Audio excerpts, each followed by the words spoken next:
All right, everybody, welcome into the Fifth Dimension podcast with me, Evan McDermott.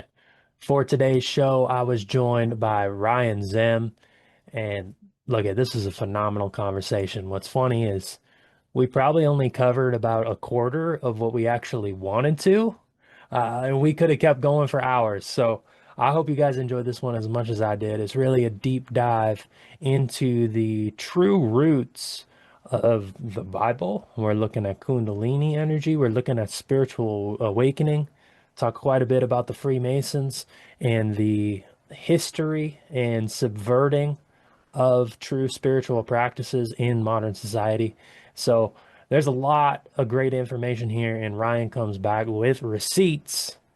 He's really making irrefutable claims, in my opinion. I guess I'll let you be the judge on that one.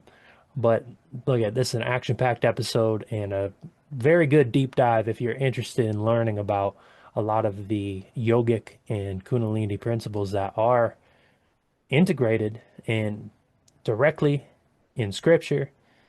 And look at there's a lot to learn about yourself when you start to think about how these ideas are applicable.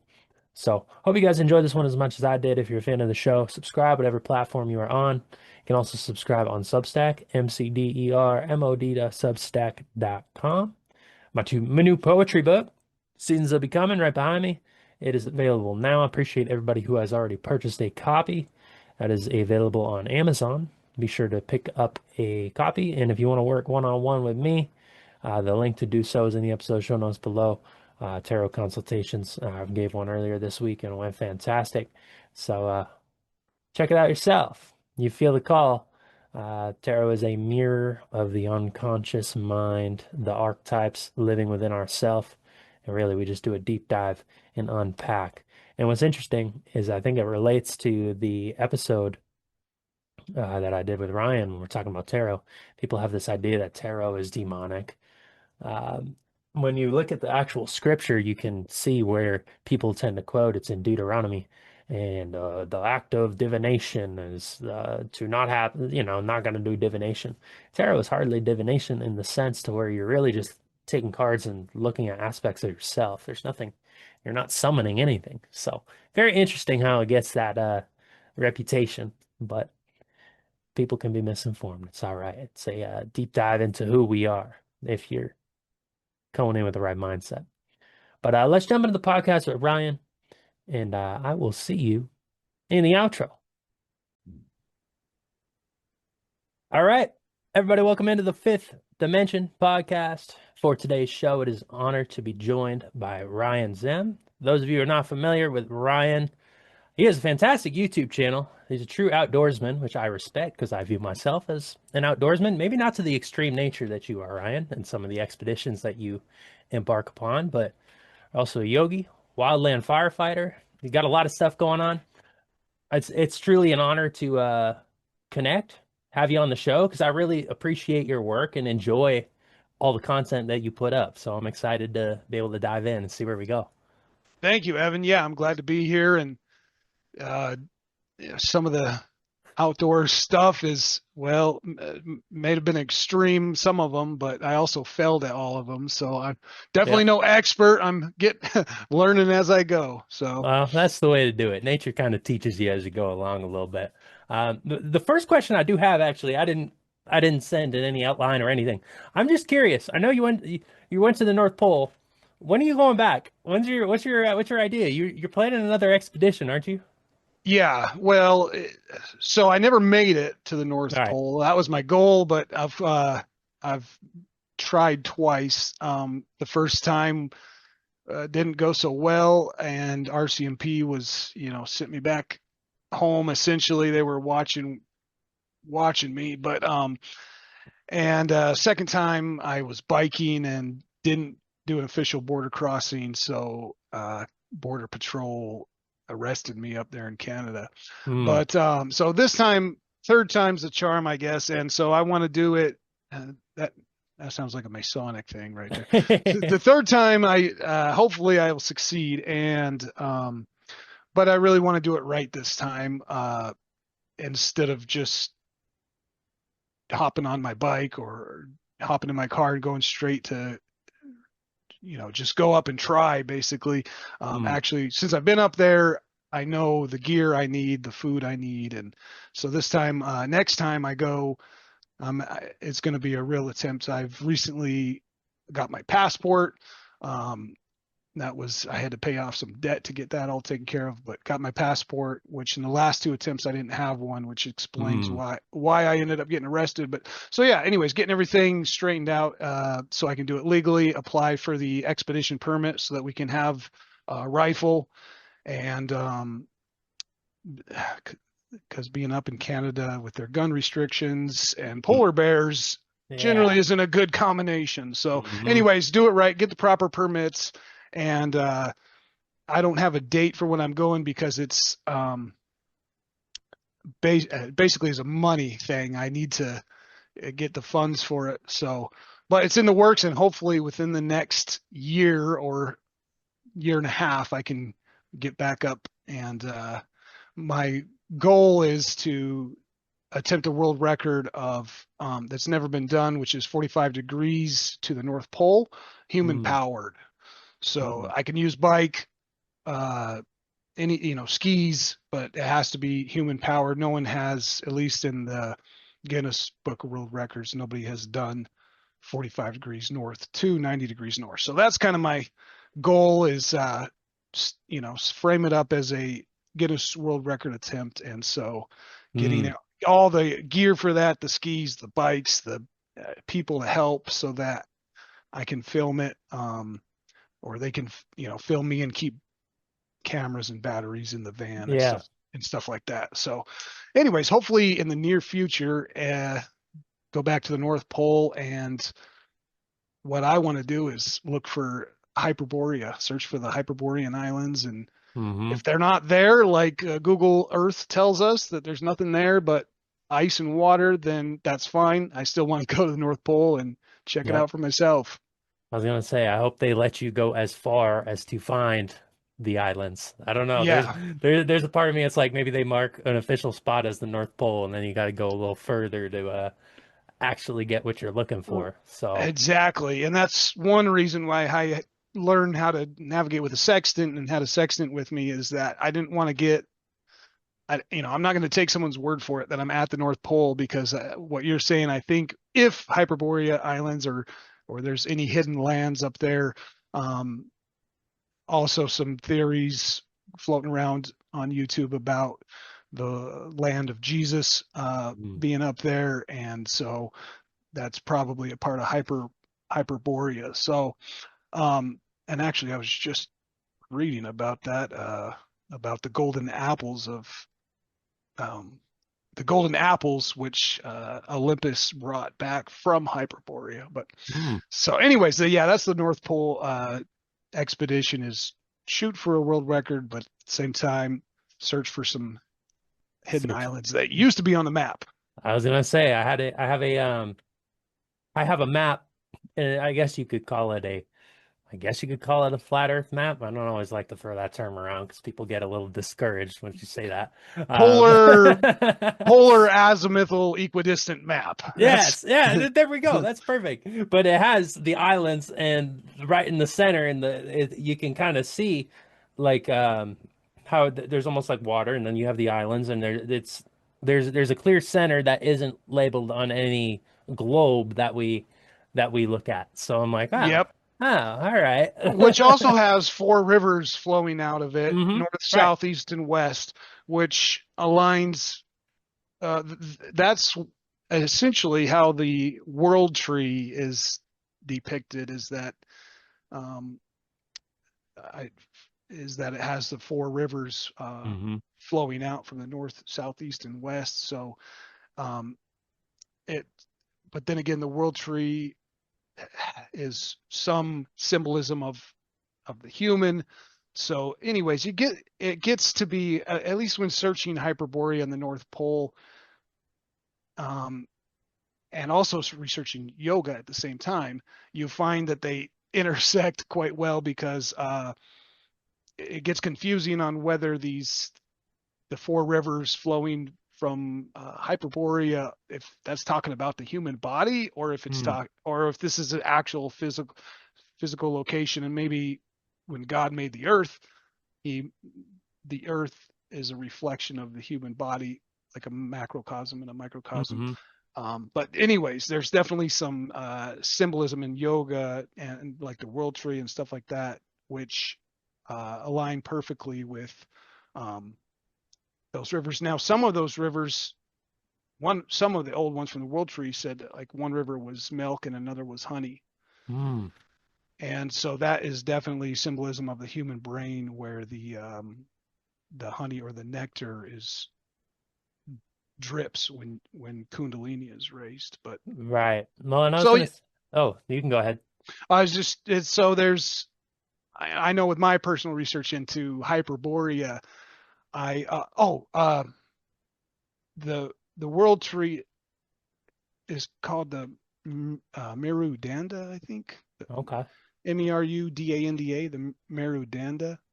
And so that's Mount Meru, right? So Hmm. at the center of Hyperborea, you've got the Black Rock, Negra Roca, sometimes it's called, um, or Mount Meru.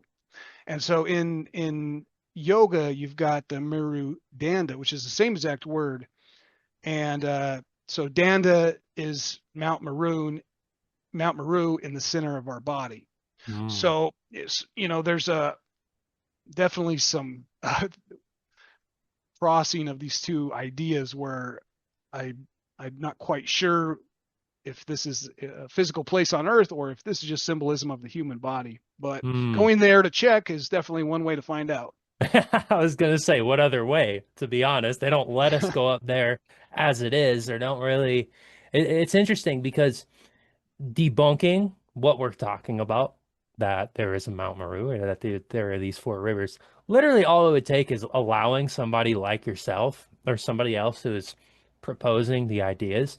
All it would take is, hey, let us fly you up there, and you have free reign to just go at it for as long as you need to actually explore the area. It's the same thing if you were to go down to Antarctica and you would go try and get beyond like the supposed ice wall, right? I mean, it's the Yeah. same thing. Like, and just the fact that we can't do that, to me, it's like, all right, why aren't you letting us? Why aren't you letting us go down there? Yep. What are you covering up? You know? And you also can't see pictures of it. Mhm.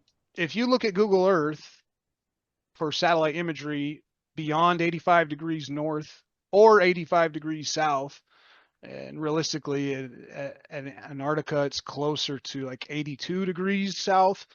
But certainly by 85 degrees south, there is no satellite imagery on Google Earth. It is all just stretched pixels.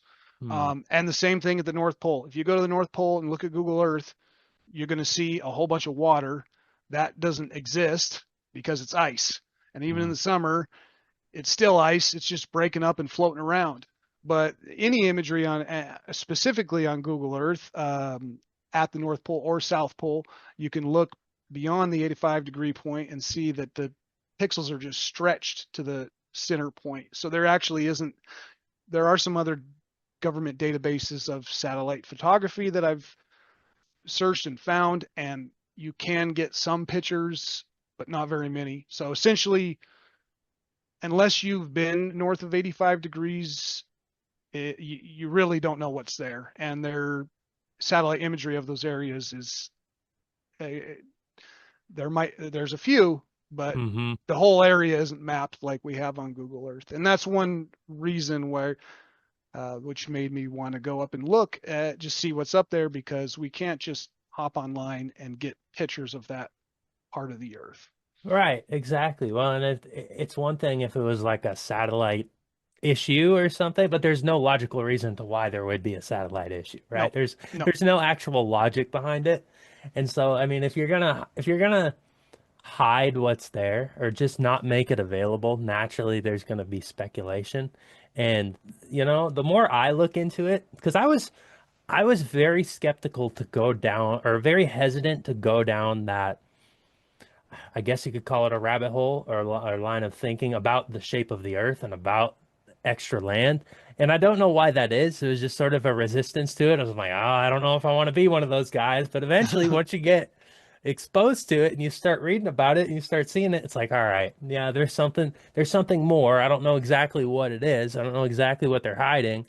But I mean, I tend to take Admiral Byrd's account into I tend to take what he says as at face value. What reason would he have to make up an extravagant story about going to lands beyond the ice wall, right? I mean, he was an admiral in the Air Force or the Army, something along those lines. Like Yep. it's so to me, it's just a whole other line, and the possibilities that it means for mankind to me really intrigues me. If there is more land, if there is more to the earth, if there is more out there, it kind of blows everything that we're doing and talking about and focusing on kind of out of the water.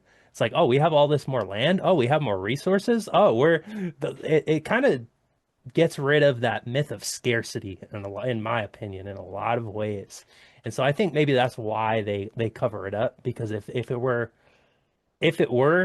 revealed, you're gonna have a whole lot of people that are like, wait a minute, wait a minute, what else are you lying about? You Yeah. know?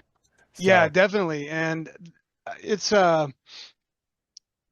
it would be the flat earth term is I understand what you're saying.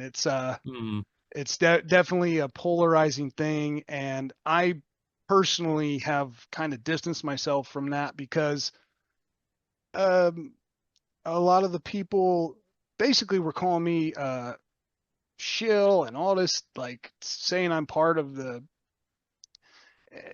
So I was, hmm anyways.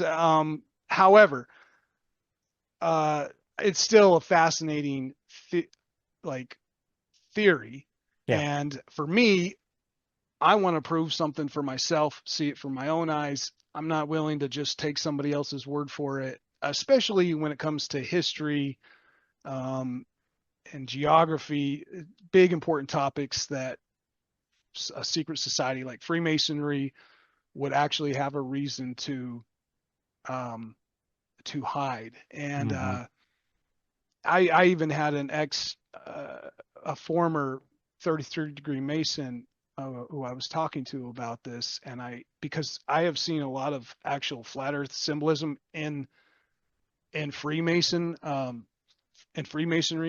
hmm and so I asked an ex 33rd degree Mason, Altalin Childs, about that topic specifically, and his response was that uh, he basically said if the earth was round, they would tell us it was flat, and if it was flat, they'd tell us it was round. So, anyways, one ex master mason, 33 degree mason, Ethelyn Childs, really cool guy. I was gonna say, I think Um, I watched a video that he put out, or it was a long like yeah, expose. he has a long expose on Yeah. Freemasonry, and I've actually worked with him to turn that into a DVD and get Mm. like physical copies because it was getting deleted Yeah. off of the social media. And so through that project, kind of became close friends with him, and well, not close friends, but hmm friends nevertheless. So, Yep. but I don't know. Well, and like I said, as of recent, I'm been more or less turned off by the whole, not the flat Earth concept, but the community more or less. Yeah. And but at the core of it, I don't know why there's so much hatred toward it because to me, it's if nothing else, it's a really cool sci-fi idea, essentially Yeah. that there's other lands, 8, 9, 10 continents, more continents that we haven't explored, and I think at the core, I want it to be true.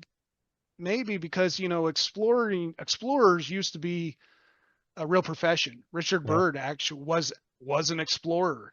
Um, it wasn't until recently, like 1950 NASA satellites going up in satellite photography that they say, hey, we've got pictures of the whole Earth. There's nothing else. There's no island we don't know about, even the smallest tiny thing we know about it, and that's I don't know. To me, that's kind of discouraging in a way. Like the whole profession of being an explorer is pointless now. It's not a profession anymore. Um, but to me, I love reading these guys' books, and because it's so fascinating that they're stepping onto a continent that nobody's ever been on, and being able to go out and explore that sounds it just is something I want to do that essentially can't be done anymore because Mm, everything's already mapped and that profession is gone. So yeah. um, I guess I would like it to be true because how cool would it be to go to the North Pole and you getting closer and all of a sudden you see an island coming up with trees on it like they describe Hyperborea and um, yeah, that would be an amazing experience, but Oh yeah. it might not come back from Well, I it. was gonna say, hopefully you're like live streaming it or something. I don't know if you'll get why. I don't know if you get internet signal all the You way up there. should be able to with Starlink because Mm. Starlink goes over there. So if Oh, you can't, if you don't, then it's either too many clouds or they're just not allowing you to have internet. But yeah, with Starlink up, you should be able to do some form of maybe not live streaming, but at least uploading. uploading. Oh, all right. Well, I'll be looking for the upload from the true North Pole then. Yeah, Once you reach the islands, I think that would be that would be wonderful. live You know. stream from Hyperborea. Heck yeah. Yeah, that'd be sweet. I'll definitely tune in for that one. And I think exploration is at like the heart of the human spirit as it is. So the fact that, and if you look back at all of human history, that is like one of the true, like to me, it encompasses what the human spirit is all about.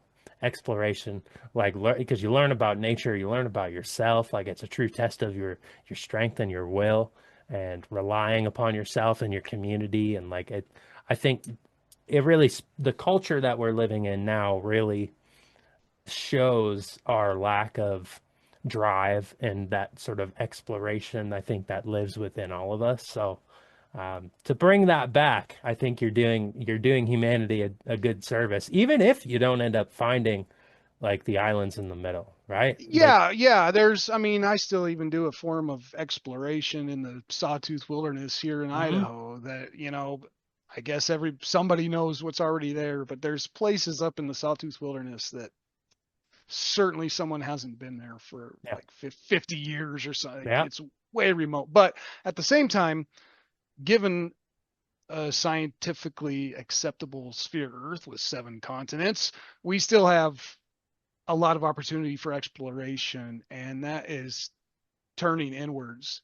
mm, Um, and so that's maybe that's one reason why I'm also drawn towards meditation is that that's exploring a whole different world that we don't know very much about.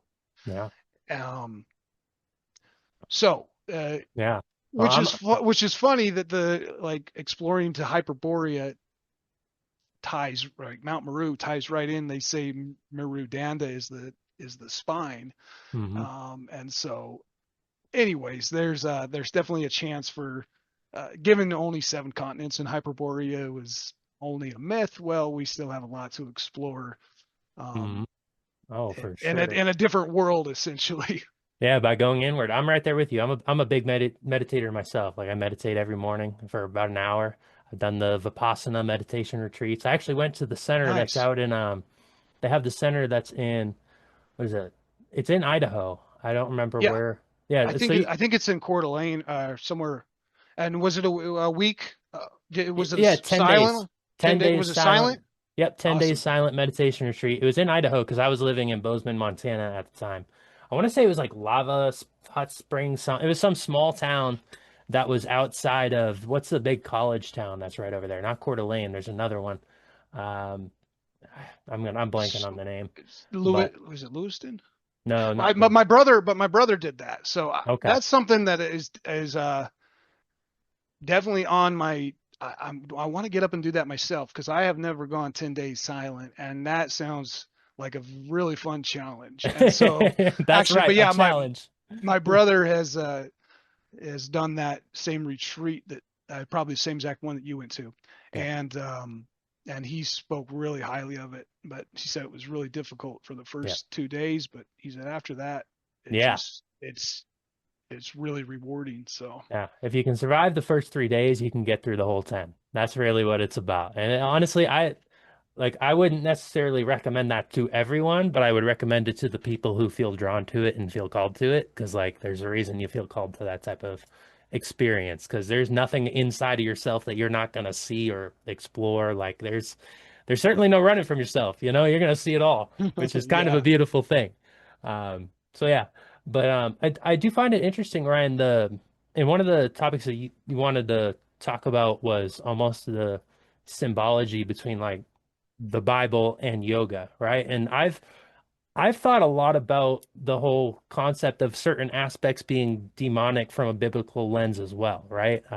Whether I've right. heard people call yoga demonic, I've heard people call like, in particular, they talk about if you talk about like the Kundalini energy, I've heard that called demonic countless times, Yeah, yeah. right? And to me, I'm getting, I guess this, it's very frustrating to me Hmm. because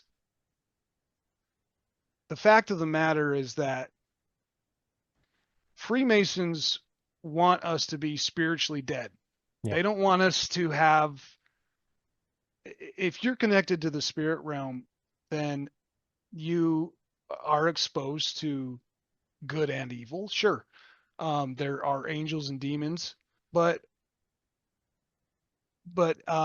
you are subjected to, according to the yogis, that essentially raising Kundalini is where a lot of the gifts of the spirit come from, Hmm. which First Corinthians talks about. Now, and for the people who want to say that yoga is demonic, then my question for them is, what are the gifts of the spirit for that First Corinthians talks about? First Corinthians chapter 12, they talk about the gift of healing. Um, it talks about some different people are given different gifts, right? Hmm. Um, one of them has the gift of healing. One of them have wisdom, knowledge, faith. And another one of them is the discernment of spirits. And so it says that one person God has given a spiritual gift to be able to heal. Well, another person has the discernment of good and evil spirits. And my question is, for the Christian who's saying that yoga is evil, why would somebody need to discern between good and evil spirits if you're never coming in contact with good or evil spirits? And Hmm. you may think that you're uh, contacting another spirit in the flesh form. That's, I don't believe that this is what it's talking about. It's talking about that when you're in the spirit, you may encounter good or evil spirits, and that you need to be able that only certain people have the ability to discern the good and the evil ones. And so I've seen a lot of accounts from people on DMT, Hmm. and they're meeting with like serpents, like humanoid form serpents, and having conversations with them and whatnot. I don't know if that's a good or an evil spirit, but according to the Bible, some people are given that specific gift. Hmm. And so, to me, the Bible definitely tells us that we should be going into the spirit and not ignoring it. Hmm. And that's what I was saying with the Freemasons, is that it's frustrating to me because it's very clear to me that Freemasons have basically taken ownership of enlightenment, of enlightenment. It's all over their symbolism. And then you go into the Christian church or any church, any of them nowadays, and they don't practice any form of enlightenment or meditation at all. They say Hmm. it's evil. Meditation is evil, straight from the devil. And that is exactly what Freemasons want you to say and believe, so that you have no connection with the spirit realm whatsoever, because that's where real power and wisdom, and healing comes Hmm. from. And so you wonder why we don't have miraculous healers in the church anymore. Well, how can we? Yeah. None of the majority of the church thinks that enlightenment or meditation is evil. So, but yeah, Mhm. there's I also studying the Bible, I see a whole lot of symbolism in there, and I'd like to point out a few of them. But Yeah. um, so let me start in Genesis. First of all, one thing I want to point out about the book of Genesis is now is that it can't be older than 1300 BC. Chapter 4 talks about smelting iron. Hmm. Smelting iron wasn't we didn't know how to do that until 1300. So the book of Genesis, chapter 4, talking about iron cannot possibly be older than 1300. A lot of people date it to around that date. Hmm. Now, I don't claim to be a Hindu or any of that, but I study all religions, including Freemasonry. And so in Hinduism, Hinduism is the oldest religion on earth. So it actually predates Genesis. And one concept in Hinduism is the Ashwada tree, which was first mentioned. Our first historical mention of the Ashwada tree is 2500 BC, 1,200 years before Genesis was written. So in Genesis, we have talking about different trees, the tree of the knowledge of good and evil. But again, prior to this, up to 1,200 years prior, Hinduism already had the concept of the Ashwada tree, which is an upside down tree. Hmm. And when you really, for me, I've done a lot of research on what is this Ashwada tree. For one, it's a fig tree. The Ashwada is a fig tree. Um,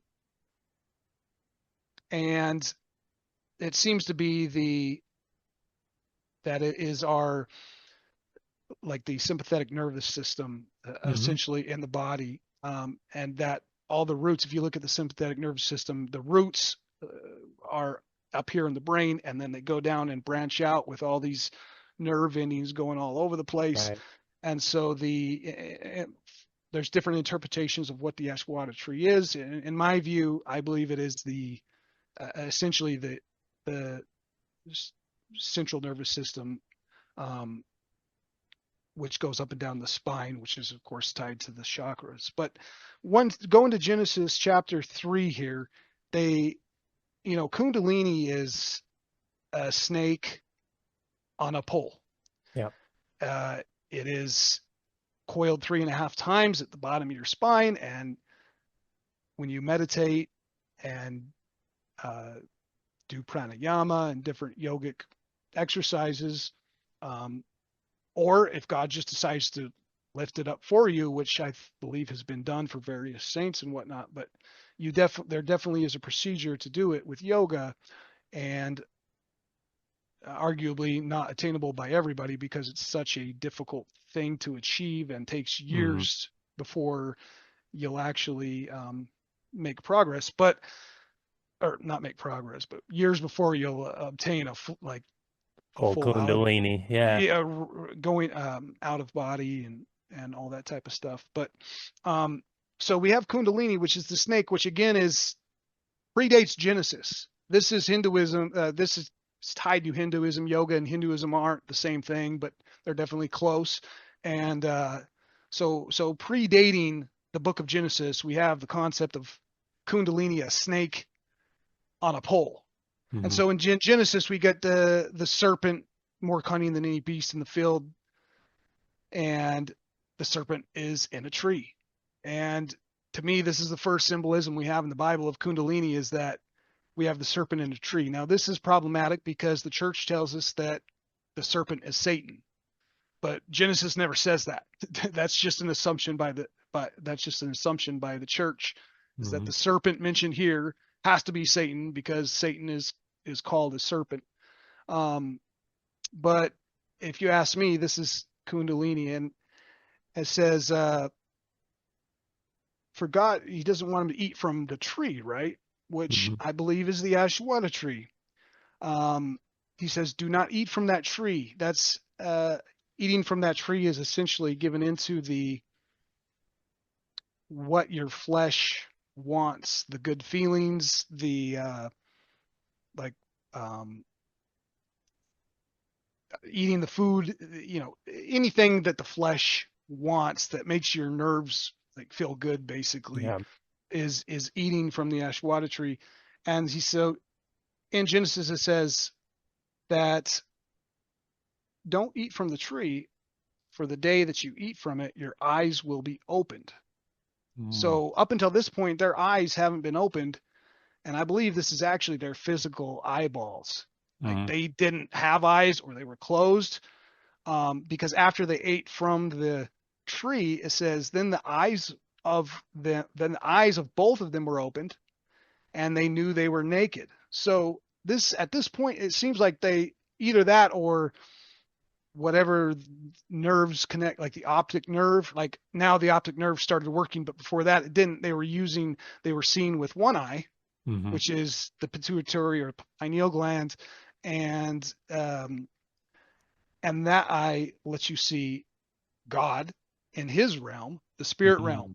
And so I think when God first made humans, according to the book of Genesis, he made them to be in his world, not in the one that we're at now, but because they ate from the tree, they gave into what the flesh wanted, then their eyes were opened, and Mm. now they knew they were naked. So immediately these eyes opened up and they looked down and they're like, oh my goodness.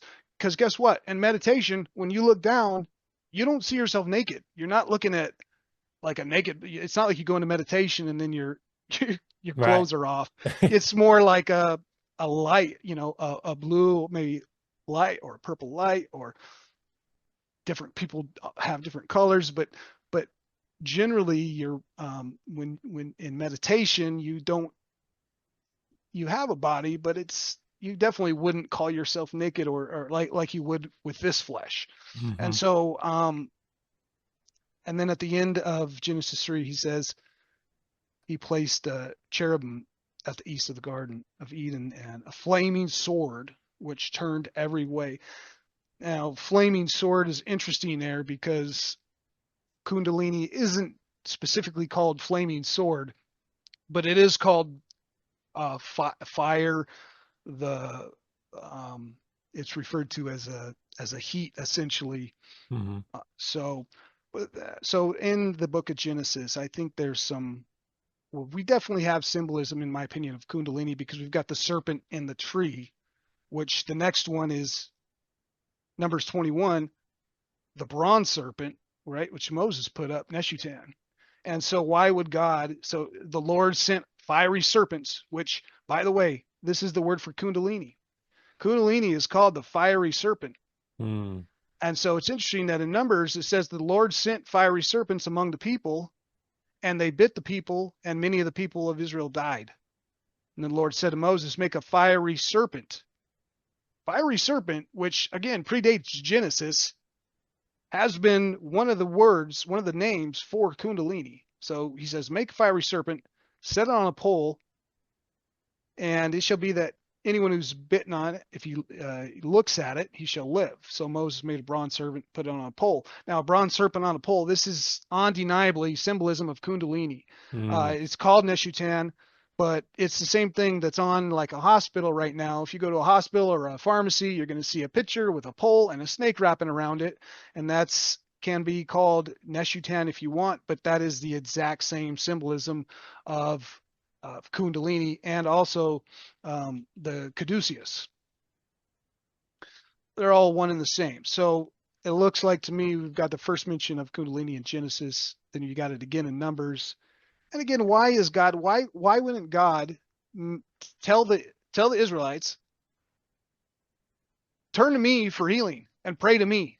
But Right. instead he doesn't. He tells them to make an actual graven image, which is very strange because before that he said don't make any graven images, but now he's saying make a graven image of a snake on a pole, which is Kundalini. Now here they're turning to it for healing. So once again, when the Bible talks about in First Corinthians the various gifts people have, and one of them is the gift of healing, Well, it seems indicative that the gift of healing comes from Kundalini. Otherwise, why is God making them make a statue of Kundalini and having to turn to it in order Right. to get their healing? So, and then there's a couple more. One I want to mention in Zechariah 4.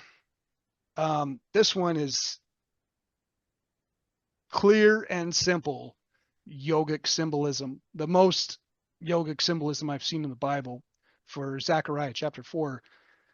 So the guy is having a vision. An angel came to talk to me, and he says, I am looking, and there's a lampstand of solid gold with a bowl on the top of it, and on the stand 7 lamps with 7 pipes to 7 lamps. 2 olive trees are by it. One is on the right of the bowl, and one is on the left. So if you were to pull up an image of Kundalini, like go to Google, search for Kundalini, look at images, this is the exact depiction of Kundalini. You have a Mm. bowl on the top, which sometimes is called the Holy Grail.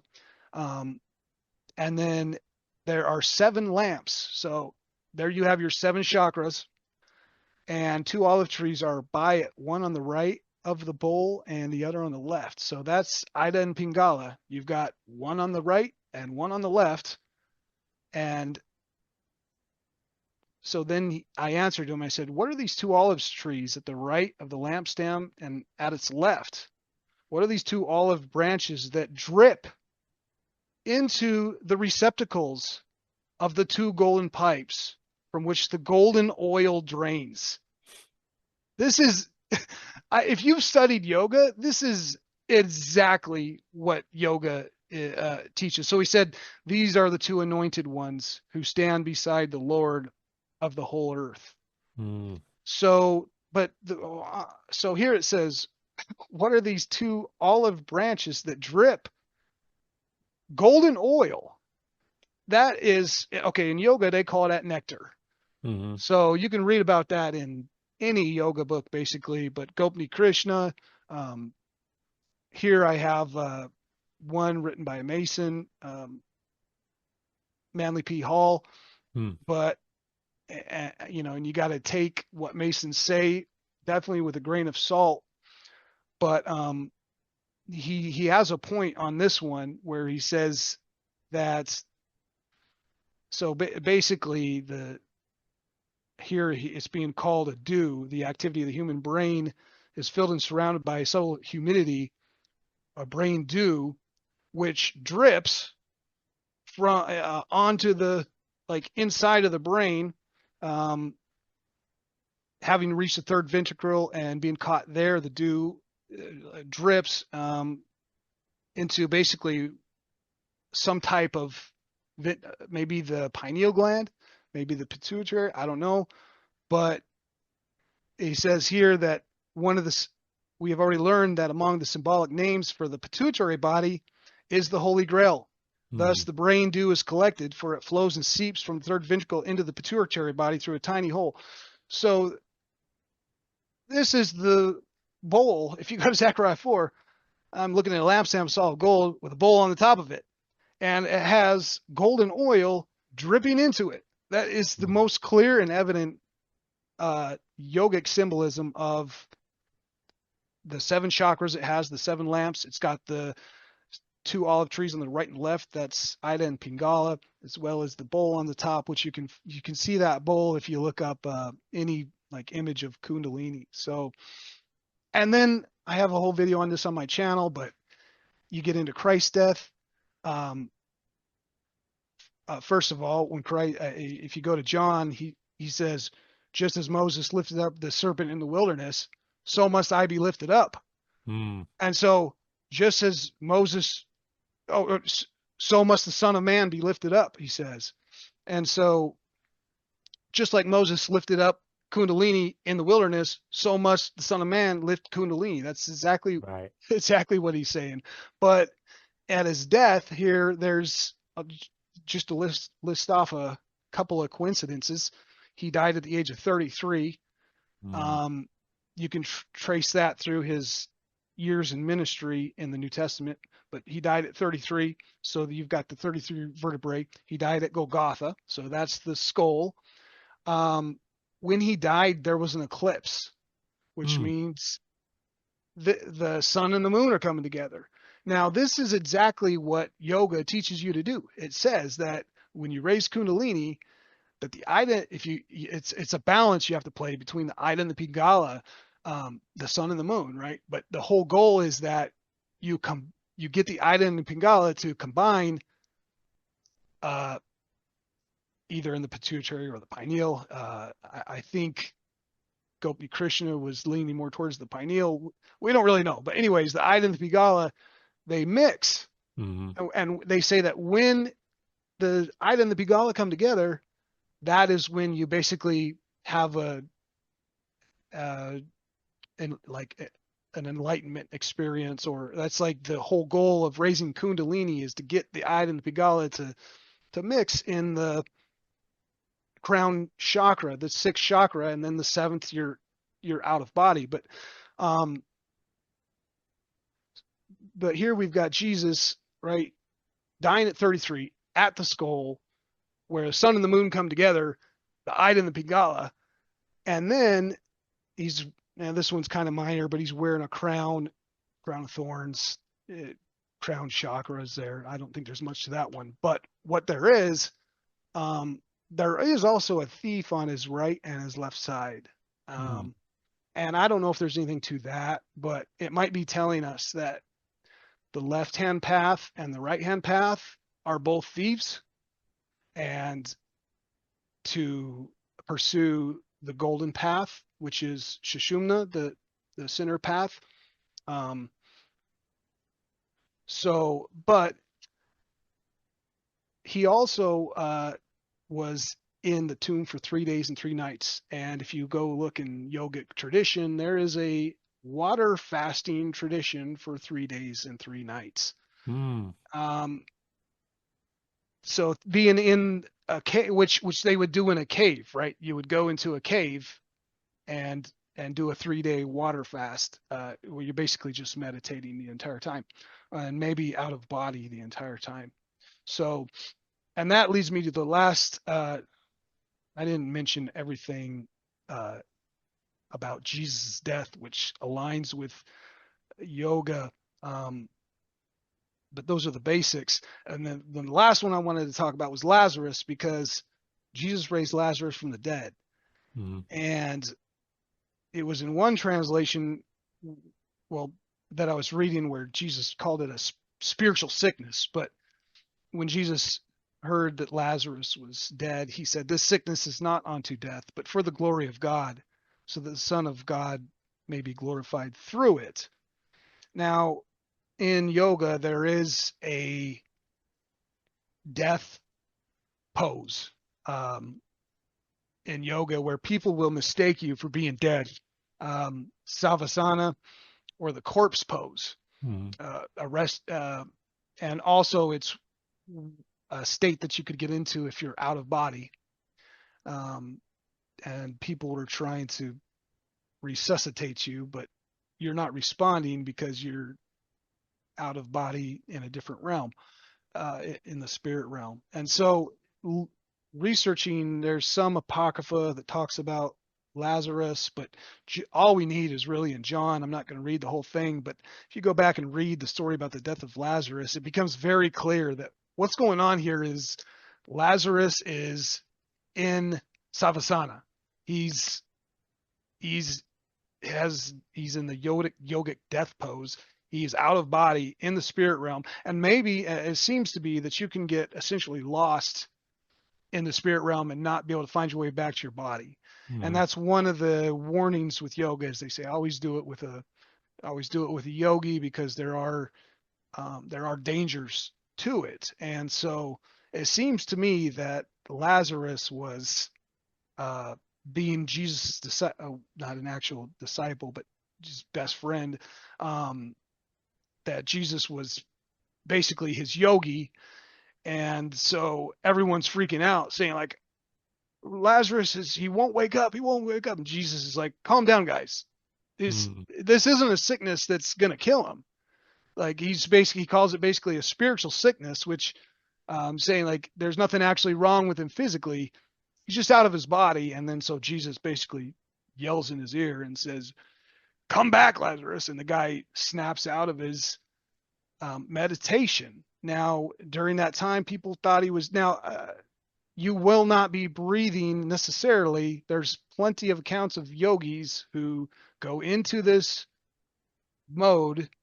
It's basically like a hibernation mode, that humans do have a hibernation mode that they can get their body into where they don't need to breathe air Mm. or drink water. You can go research the yogis who have buried themselves alive for 30 days and everything else. But you can, with yoga, get your body essentially into a hibernation state to where you're not breathing, and a heartbeat is still there, but I guess it's like so minor that they can barely detect a heartbeat.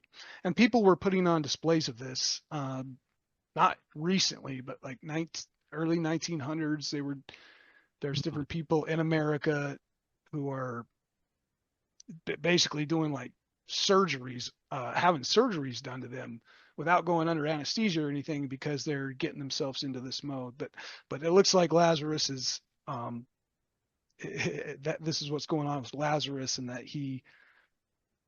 I don't want to say that the Bible, I don't want to say that the Bible is wrong, because it's not. It never says Jesus did bring him back from death. This is called the death pose in Right. yoga. But when you read the words of the Bible, they just take on a little bit different meaning as to what type of death this guy was experiencing, and it seems to be more of a meditation Mm. than. And Jesus said it himself. He said, "This isn't a sickness that's going to kill him. It's just he's having trouble in the spirit."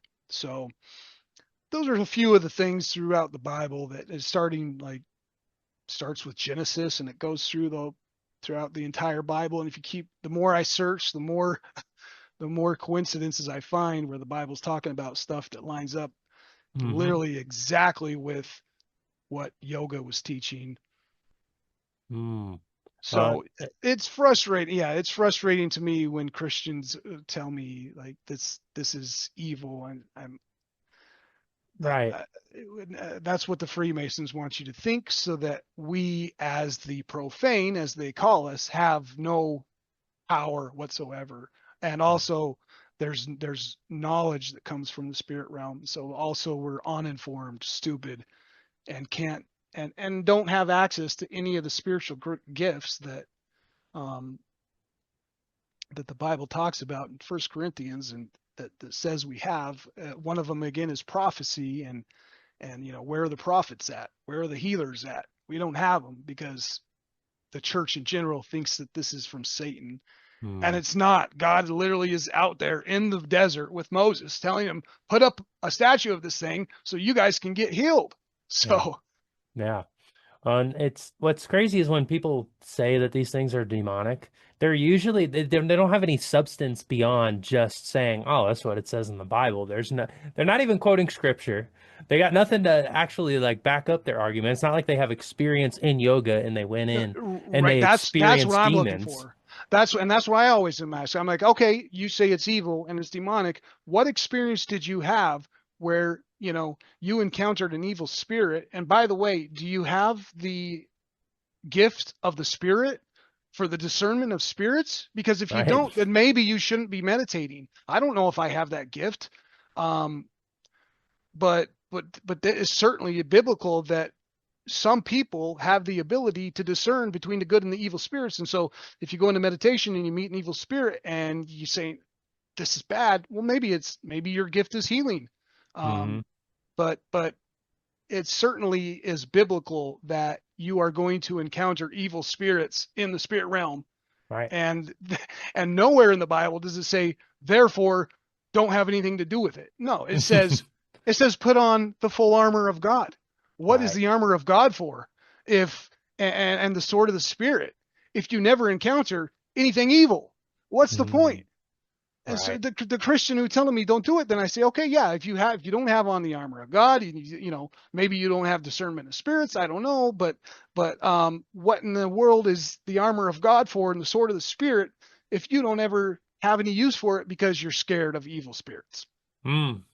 That right there is the truth. And I think that's as the way you just articulated that and outlining everything in the Bible, I haven't heard as like it feels irrefutable. You know what I mean? Once you start breaking down the scripture, once you start breaking down and you make that point, like anybody who's actually saying this stuff is demonic, I don't think they're going to have a response to that. And, a lot of the cognitive dissonance, they might just crawl back into their little hole and be like, oh, no, you know. Is and But, I've been there. I think I've been on that side too. And mhm, so it's just after that you don't have anything to say yeah, and you just say, oh, that person's just demonic. That's right. Satan speaking to them. Hmm. And so they go about their day and convinced that I'm having conversations with demons or Satan or whatever. But I in the Bible you've got all these miraculous healings. You have all these different things going on in the spirit realm. Guys are having visions all the time. In the book of Revelation starts off with the guy is in the spirit, where John is in the spirit, right? And so the revelation of Jesus Christ, and it says John to the seven churches which are in Asia. But anyways, right before that, he says he was in spirit. And so how are we ever going to have another piece of prophecy like Revelation if people aren't getting into the spirit? Mm, exactly. Well, at what point, Ryan, because if this is the truth of the Bible, right? I would assume for a time there were people who were following it to this level, right? And Yeah. activating Kundalini Yep. and taking the teachings as the truth, right? At what point does it get subverted, by Freemasonry or by other occult I ideologies? I think by Freemasonry. It wasn't like if you go search historically, what do we have for saints? If you go look at pictures of saints from like 1300, 1400, 15, 1600, they're drawn with this big light around their head like this, a big old circle around their head, which is light. That Mm, light is their is showing that they're enlightened, that they have already essentially raised Kundalini. And it's said that people who have done that can see that aura on other people and that on how bright or dim it is. And for most people, it's not even there. There isn't even a spark. It's just there's mhm, nothing. They don't have an aura. But it's said that someone who is like a saint, for example, they can when they look at someone else, they can actually see that aura, that glow around them from being illuminated. So, but I mean, if you to me, I the real clear moving away from this was around the 1700s, mid 1700s, when the basically like the Bavarian Illuminati was formed, and this was around the time when Francis Bacon uh, wrote the King James Bible and founded what is the modern form of Freemasonry. And they are at that time took ownership of all of the symbolisms um, pertaining to um, enlightenment, such as the mhm, all-seeing eye. The all-seeing eye, a triangle with an eyeball in the middle. I used to hate that symbol, and because the Freemasons used it, mhm, and I thought it was evil. But I have um, like that exact image has comes to me very clearly in meditation. mhm. It's like it's hard to explain, but it's um, in meditation I cross my eyes because that's what like the yogic texts tell you to do is to Mhm. cross your eyes, look at the tip, like look at the tip of your nose, um, and there seemed like, where they get the third eye, which is here. And so you get Yep. the triangle.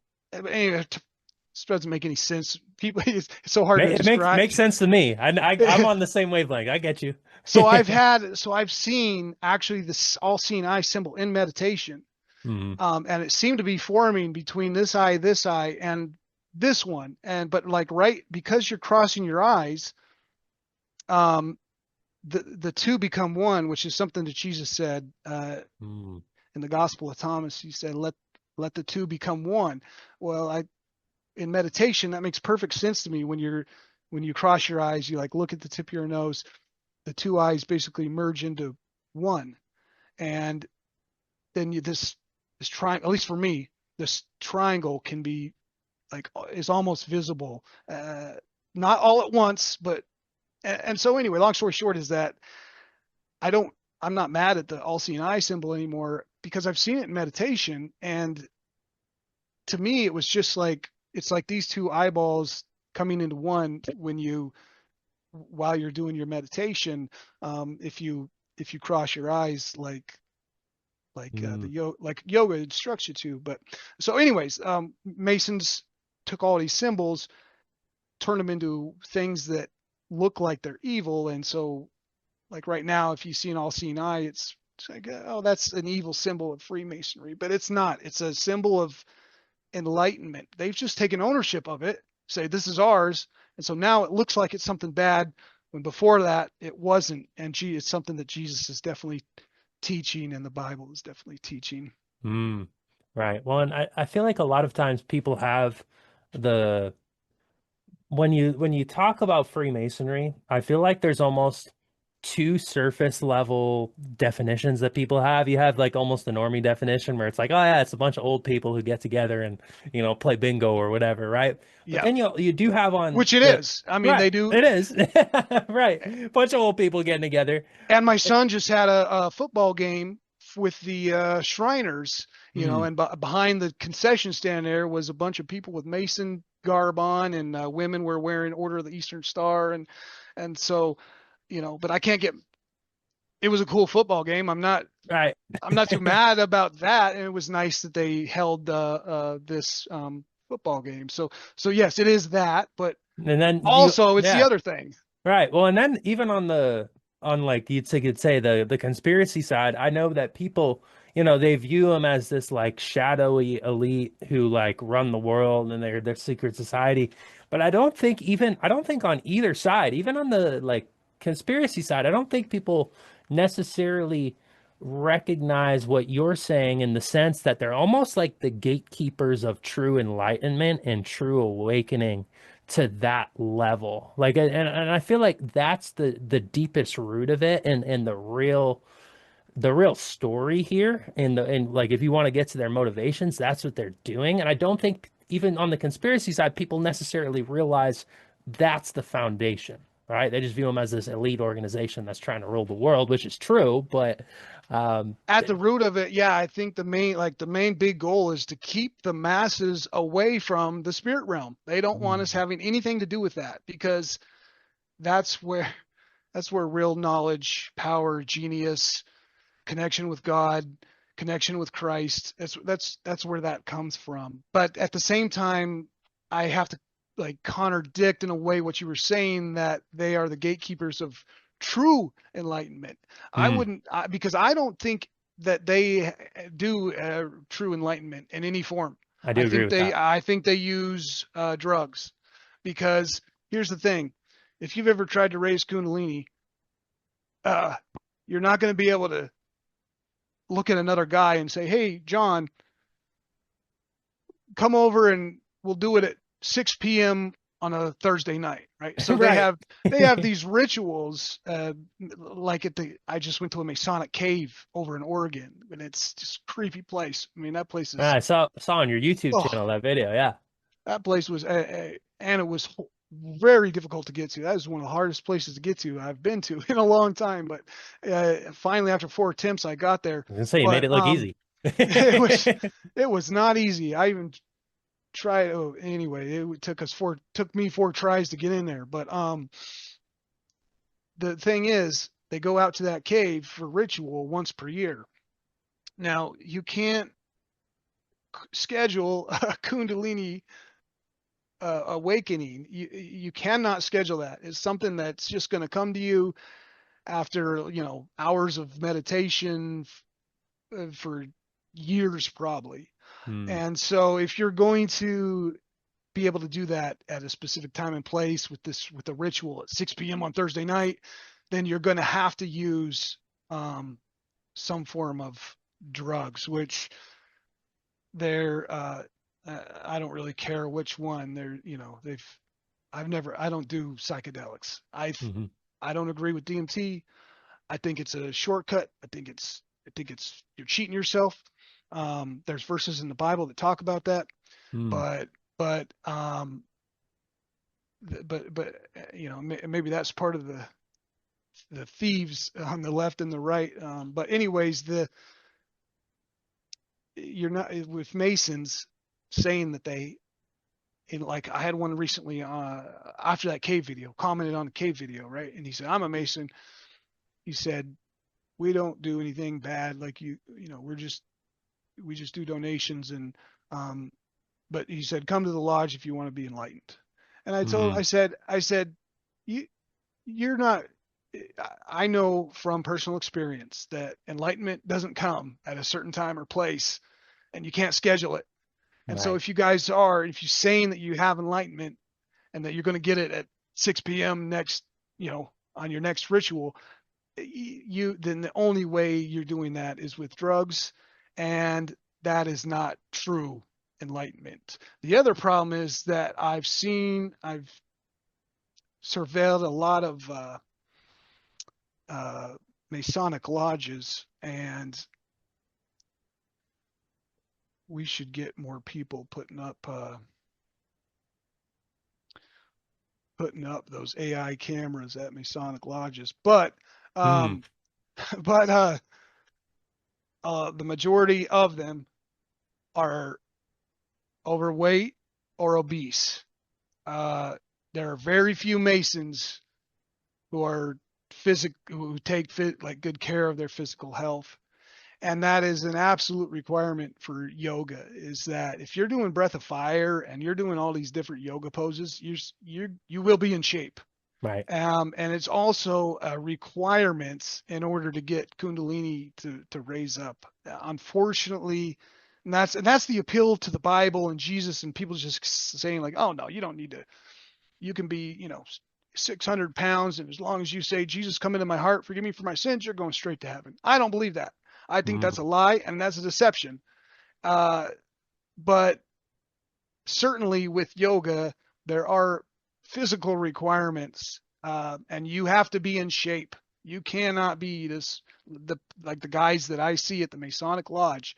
There's no way. There's no way that they're raising Kundalini with yoga. It just can't happen. They don't go hand in hand. So Masons may have among their members people who do practice true enlightenment, but I that is definitely not the norm. And mm, when they do it in ritual at a certain time and they're drinking out of a skull, you can guarantee you that it's basically ayahuasca tea or something like that in the skull, and then boom, they have their enlightenment. And then, sure, they would that would be you'll see guys like Joe Rogan or something talk about DMT. Uh, it's always like essentially appealing to them. They don't say, "Oh, that's awful, don't do it." They like encourage their friends to do it, right? So it would be the hmm same thing if you join the Masons and then they basically, isn't that a felony crime to give people drugs without their knowledge? But it seems to be that's probably what's going on in Freemasonry, is that when they drink out of the skull, they're having a ayahuasca trip or something, and then they come back enlightened, and they would only say good things about that. That's the general. Some people come back from DMT trips and say, no, I'm never doing that again, it's awful, but the hmm majority of it is generally positive. And so anyways, to me, that's not a true enlightenment. That's the shortcut. And you're not gonna, that's not what Jesus was teaching. Jesus didn't tell you to take psychedelics. He said to just like Moses in the wilderness, God is telling you to raise Kundalini. And John 3:14 says the same exact thing. Just as Moses raised up Kundalini in the wilderness, so must the Son of Man do the same thing. Mm. And it's interesting because there was a point where I was big into psychedelics, but I've always said that the the experiences that I've had in meditation within myself were more powerful than the psychedelic experience, right? And it almost makes the psychedelic experience kind of unnecessary. I see why it's appealing, having been in those states of consciousness and what you experience, like it's otherworldly, but I've had those same out of body otherworldly experiences in a more powerful fashion through just meditation. Yep. And it's so I see exactly what you're saying in that. And the Masons themselves, I mean, to what level do you think like your local Masonic lodge even has a clue to like the grand scheme of Masonry and trying to um I would say hold back enlightenment to the masses, right? Because if I were to go, I mean, I live in a town of 2,500 people, and we have local people who are Masons, and they practice Freemasonry, right? So Yep. this is everywhere. It's in Yeah. every town, across the country, across the world, right? So, I mean, to what level are my local Masons down the street who are old and fat and like not, not really, I don't think tapping into their Kundalini by Yep. any means, from what I know. Um, because I have an idea on who these Masons are. I can't confirm, but I got some clues. Um, but I know they're not tapping into Kundalini. So I mean, are they aware of the bigger picture? Like, is there a 33rd degree Mason in every lodge? Like what? I, because when I see Freemasonry locally, I get like a repulsed feeling, right? Just kind of looking at the bigger picture of it. And the I think there's a lot of just ignorant people in Freemasonry, but it can't be all of them that are ignorant in every lodge. Like I feel like some of them locally have to know or have to see the bigger picture, and maybe, but again, maybe I don't know, right? Maybe there's only a Yeah, select I few. think structurally it would be wise to have people commit to their oaths, like the oaths of secrecy, and like get used to uh, being that obedient to your masters, essentially, that like I'm not going to share this secret with anybody else, and if I do, I'm going to have my tongue cut out and all this other Hmm. like. Um, I think it would be beneficial to have people getting used to that, but then not doing anything Yeah, except charities or whatever they're doing. And yeah, then if you really want what in my opinion probably was really going on is that in the spirit these masons are probably analyzed in a hmm, way by probably not anybody in their lodge, like telepathically, in the spirit, telepathy is no problem. So right, maybe Freemason headquarters is in Israel. Um, so, there may be, like, essentially, they may just be searching their membership for potential, like I said earlier, the saints with the aura around their head are said to have been able to look at other people and see that aura. And yeah, so, like, that essentially may be what's going on with Freemasonry is that hmm, we've got these local lodges all over the place. They don't do anything, they just help the community or whatever they say they do that helps the community. I haven't seen much of it, but the football game recently with the Shriners, that was a cool thing. That was just a good football game for my son. So nothing hmm, wrong with that. But and until you get into the protocols of the wise men of Zion, and they explain that the sporting events are made to dumb us down and distract us with with pointless ventures. But so apart from that, anyways, the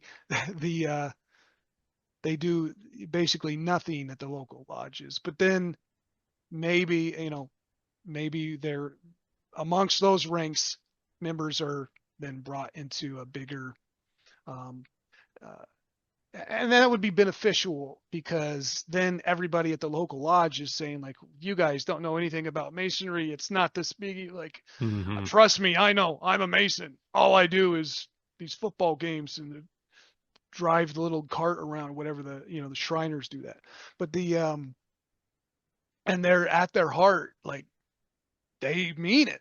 That's all they know of their secret society. But there clearly is more to it beyond that. Um, Right.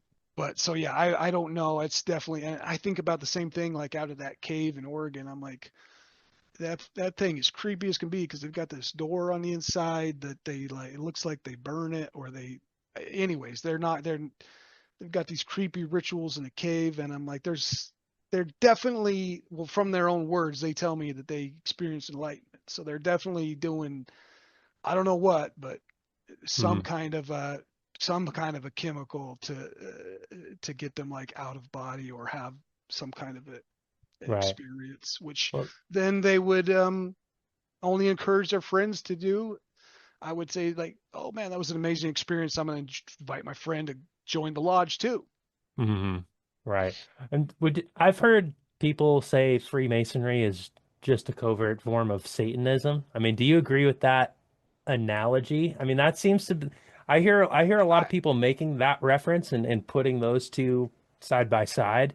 I mean, at least I at the I elite levels, do you I think it think is? it is the modern day satanic church. Yes, I Mm, I agree with that.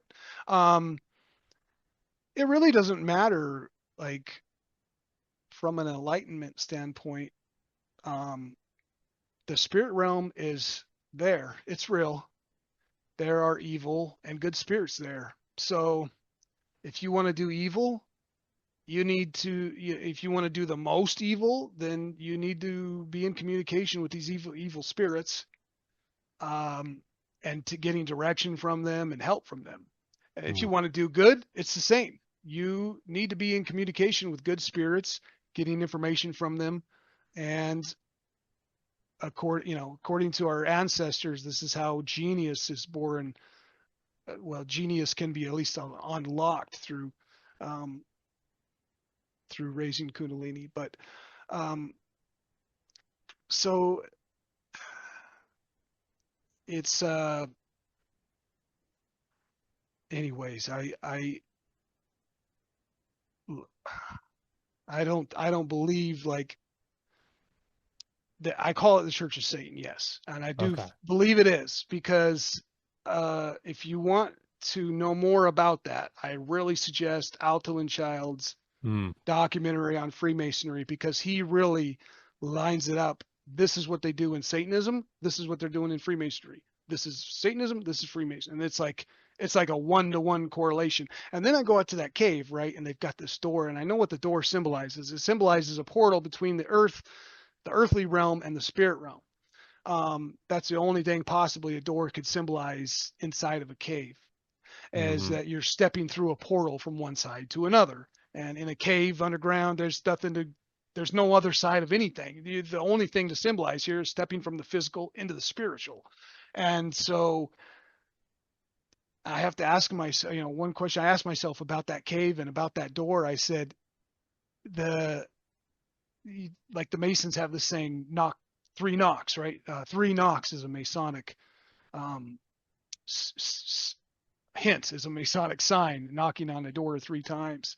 And so the song that says knock, knock, knocking on heaven's door, right? That guy is a Mason, and he's talking about a Masonic ritual, knock, knock, Mm, knocking on heaven's door. And if you go look at this cave that I was at and the door there, um, I had to ask myself, does this look like heaven's door? And no, it doesn't. It looks like hell's door, and that's actually what that cave is called. It's been called the doorway to hell. So, mm, um, so being around Masons, my office used to be just across the street from the Masonic Temple in downtown Boise, and I had cameras, and it was a Thursday night. I wish I had this on video, but I don't. But let me tell you what happened.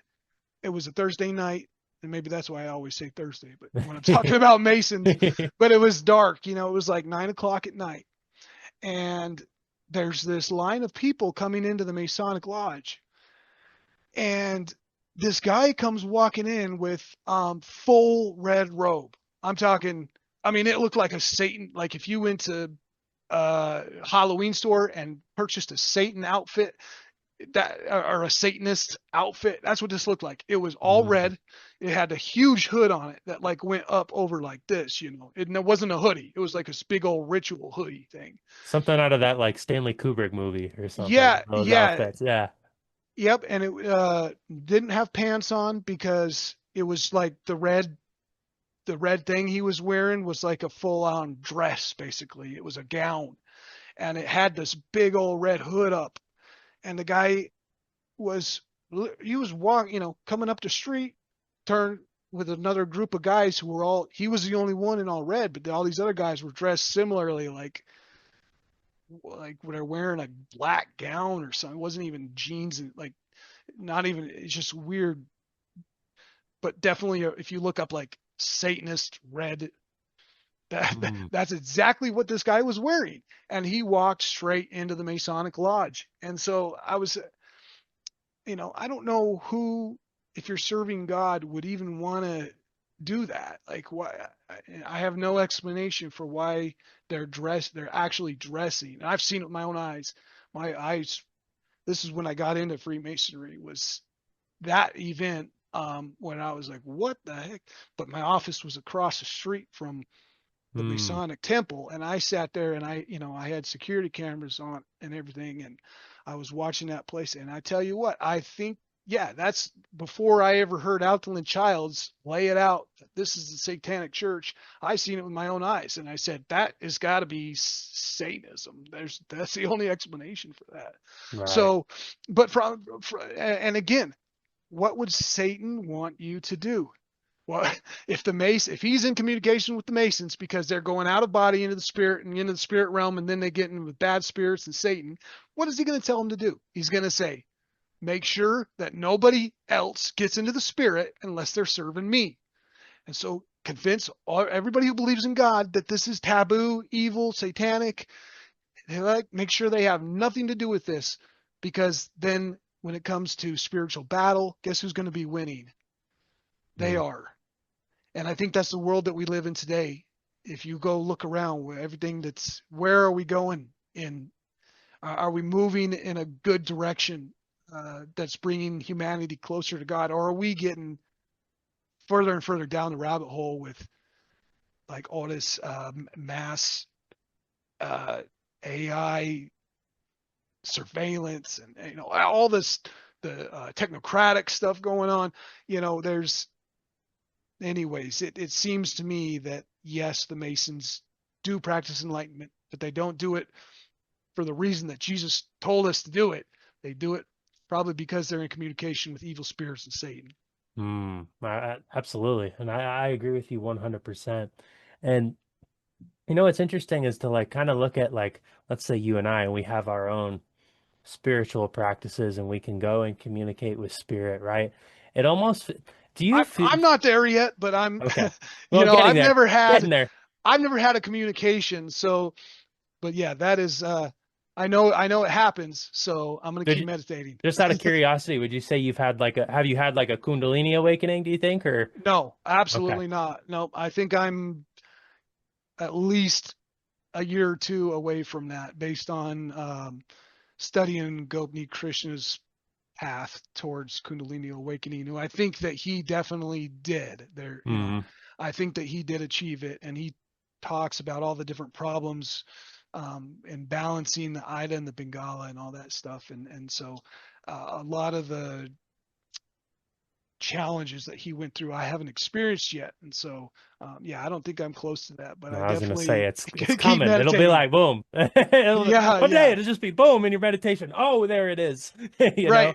right. But one of the interesting things that I find once you really start diving into the spiritual aspects, and I've heard like just in conversations with people, different podcasts, different people I've talked to, it's almost like the the level of spiritual warfare that we're in, it's almost like once you reach that level of spirituality, you're targeted through, there's almost like the watchers of the spirit realm. There's people, there's guards in place. Like there's people who will try and channel to certain like beings and be blocked off. Like, oh no, you can't remote view here. You can't do this. You can't do that. Right. So it's almost like even in the spiritual realm, they've created all of these different blockades for us to achieve enlightenment, for us to really wake up to our spiritual power, right? And I'm not necessarily, I don't like to be all like doom and gloom necessarily. I'm quite optimistic, generally speaking, and maybe it's like deranged optimism. It keeps me sane. I don't really know, but with the level of darkness that is clearly present, because I think the collective level is just a macro for the individual level of awareness, right? And we're in such a crazy society that tends to be the state of the individual.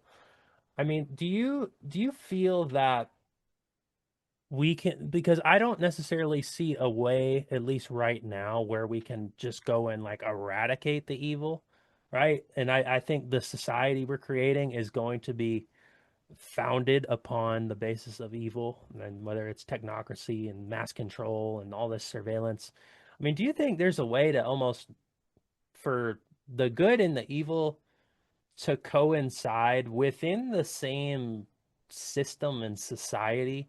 Because to me, the more I learn about the control systems that are being created, it seems like it's going to be damn near impossible to to live as a free sovereign individual and decline all of these, whether it's a digital ID or be part of the grid, all whatever it is that's being created, right? And if they have all these spiritual blocks, like they're going to be able to target you like that, right? So I mean, do you think it's like you can create like a coinciding world? I mean, maybe this is this why we need more land? Like we need to go up to like we need to go to the North Pole and escape this like grid? Like what? I mean, do you have thoughts on that? Because I mean, I I don't really know. I like to be optimistic, but there's a part of me that's like, oh, it's infringing more and more every day, and I feel because I'm very spiritually in tuned, and I've encountered people that like I had an experience where this guy who I kind of know is his family really practices a lot of dark stuff. I remember he came up and he like touched my chest at one point, and I had like the worst night. Like it was almost like I felt like I was being attacked by demons. Like when I went to bed, like it crazy spiritual experiences, right? And like people who are kind of I putting darkness out there all over the place. So I don't know how that coincides with one another as we're moving forward and this becomes more and more infringing, you know? Yeah, that's a really good question. And it seems like to me that, it's almost like society has gotten so bad that we need to start over almost. Mm, Like how do you movie how do you go back from some of the uh, like AI, for example, with right? and how it's being used with surveillance cameras and the license plate readers um, and just AI and I mean, how can we go back, I guess, to a more wholesome society? I guess we're not going to. Mm, To me, the only solution, I guess, that makes sense is that more people need to practice meditation and enlightenment, because according to all the old texts, that's where, well, um, that's where like knowledge, genius, the destruction of the ego mm, comes from. And I think a lot of the like problems that we have in today are, well, like wars and stuff, right? It's all got to go back to ego in a way, to where if the ego was destroyed, some of those problems would disappear. So, is there, certainly the good has to coincide with the evil. We're never going to have perfect world unless you turn into Revelation and the Hmm. millennial kingdom, which has probably already happened. Uh, but anyways, the certainly the good and the evil has to coincide. We got to live next next to Freemasons. Like Mm. you said, they're even in the smallest town in America. They're going to be there. And are they evil? I don't know. Not if they're just doing this basic goofy stuff at the lodge, Right. but yeah, I guess to me the only like the solution for a get away from some of the technocracy that we're moving towards, get away from some of the like nonstop wars.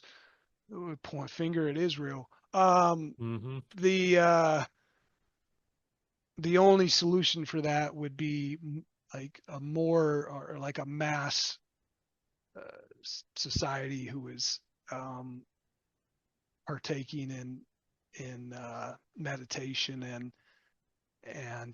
getting out of the flesh, so that for one, the ego gets destroyed, and then we're exposed to all the gifts of spirit from First Corinthians, which is wisdom, knowledge, faith, the gift of healing, working miracles, prophecy, discernment of spirits, and um, like all that stuff would form a much better society. But the way that we're doing it right now, with Masons being the basically self-proclaimed gatekeepers uh,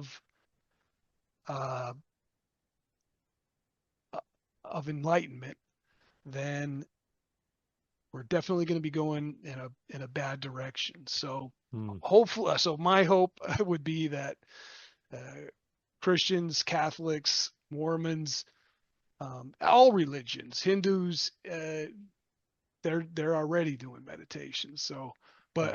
but yeah, it would be to get look at what Jesus is teaching, look at what God's talking about when He's talking to Moses about a serpent on a pole.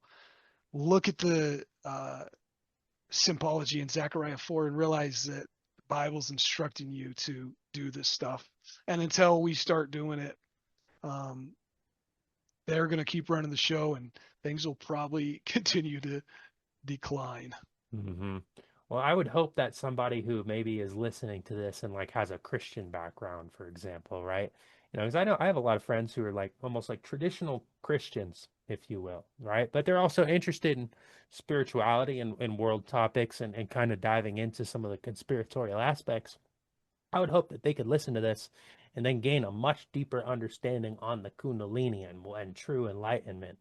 And we don't need to go into the traditional churches or the dogmatic approach to religion and actually kind of look at the true teachings and go inward with it, right? I mean, because that's what Yep. pure real enlightenment is. And it kind of takes us back full circle, like going back to that like almost pioneering spirit or explorative spirit that we have within us. I feel like that's a lot of people want a savior in some sense, but Mm-hmm. I think we can just save ourselves and then go inward and wake up in that way. And then, you know, uh, if we are no longer, I guess, attached in an ego sense to the flesh ourselves, well, I guess even if they kill us, well, whatever. And it is what it is. Yeah. Yeah. It is what it is. We're not too attached to the body on a spiritual level, anyways. Right. Um, so I think that gives a level of at least purpose and meaning. And it's like I don't know if you're familiar with Paul Stobbs, but he has a pretty big YouTube channel, but he talks a lot of like end times and eschatology stuff. I Nice. had him on my podcast, and he was talking about us being at the very end. If you were to almost like look at the chronology of the the biblical stories in the Bible, and he was talking about how he thinks there were certain years removed, and the chronology is not all correct. And he was talking about us being at the very end, 1776 being the 250 years of the deception of nations or something along those Mm-hmm. lines, like Satan's deception of the world, right? Yep. And this is the end of that period, right? And Yep. so I'm like, oh, that kind of makes a lot of sense to me. So if we're at the very end of that, of course we're going to see a rampant escalation of them attempting to control and really manipulate us and have a huge power grab in a sense. Because if once that 250 years is over, well, the people are probably going to wake up in some fashion. And I do think there's a big interest in spirituality and true awakening and not going to churches or politicians or whatever dogmatic systems to find that. So Yep. I don't know. Maybe we are at the end of that. If Paul Stobbs is correct, maybe we are at the end of that 250-year period, and we're entering a period of some sort of awakening after the fact. I don't really know, but it would be Yeah. it would be It def nice. yeah, I think there's a lot of merit to the to some of the theories that the events of Revelation have already taken place. Um, I also want to point out that uh, I believe the Bible. I believe that what it says in there. Um, but at the same time, you got to remember that the Book of Revelation is written by a John who we don't even know who that John is. Hmm. Um, it's probably John from Patmos, but we're not sure. But it was just some John who was in the Spirit.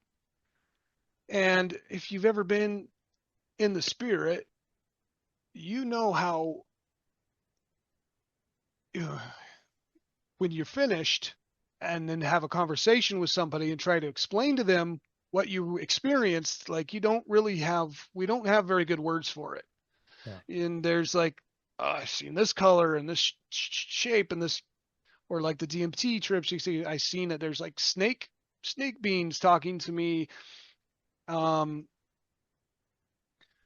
so that being said, according to the Bible, this is one guy's vision while he was in the spirit. And I think that there's a little bit too much clinging to revelation in Christianity for the end all be all of everything. Like,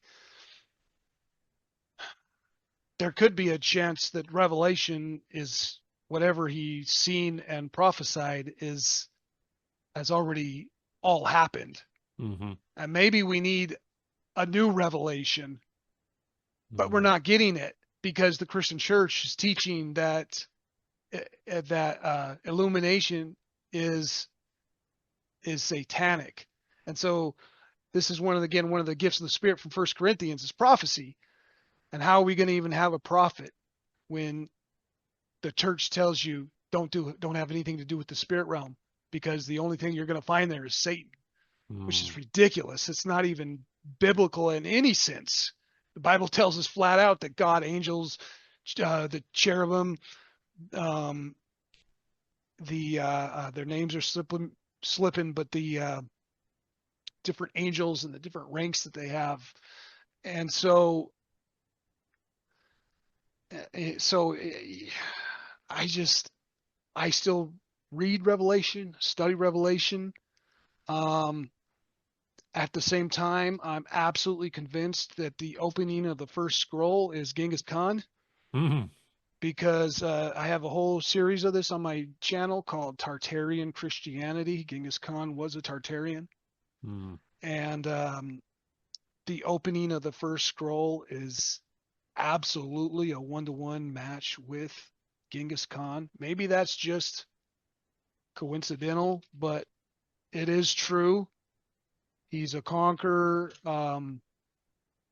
sent out to conquer nations on a conquest. He rides a horse and he has a bow and an arrow. That's exactly like the main weapon of the Tartarians or the Mongols was the bow, and they rode on horses. So not only that, but the Book of Four Esdras, which is apocrypha, but nevertheless, if you read the Book of Four Esdras, it talks about the lost 10 tribes of Israel leaving Israel and going out across the river and up into the northeast where man has never inhabited those lands, and then they go up there to the area of Arzareth, Tartaria, And it says in the book of 4 Esdras, at the end times, they're going to come back to the river, and that God is going to miraculously split the river for them so they can move from the east to the west. And lo and behold, if you go and study Genghis Khan, you'll find out that when he left Arzareth area and came out, he got to the river and prayed for 9 days, and God split the water for him, and he crossed to the other Mm. side. So according to the book of 4 Esdras, maybe Genghis Khan made that story up. I don't know. After studying the book of 4 Esdras, and then he wrote that about himself. It's a possibility, but nevertheless, it is written down in our history books that this happened, and it is a one-to-one match with what the book of 4 Esdras calls the end Mm. times, when the lost 10 tribes of Israel will come out from their hiding, which is exactly what happened when Genghis Khan led the Mongols out. So also Genghis is, I'll mention that here. I'll save that for my YouTube Yeah. video, my series. But so yeah, there definitely in my mind is a link between Genghis Khan and the Book of Revelation. And if you think about it, he's like one of the most influential, astonishing, mind-blowing conquerors that has ever existed. Yeah. Um, so I believe that some of the events, if not all, in Revelation have already happened. Kind of like I forget his name. I think I've seen some of his videos though. Paul Stobbs? And Yeah. so, I don't. All I can say is, it seems to me that we need to stop clinging on to one guy's vision from Hmm. 2000. Well, essentially somewhere around 2,000 years ago, and we should realize that the Bible tells us that some of us are given the spiritual gift of prophecy, and that prophecy only happens in the spirit when you're out of body. Yeah. You're not going to be, none of these guys in the Bible who are having visions of uh, beings with eyeballs that go all around them, and all these, and seven heads with 10 tail. Like, this is obviously somebody in the spirit. Right. And you don't, how does that happen?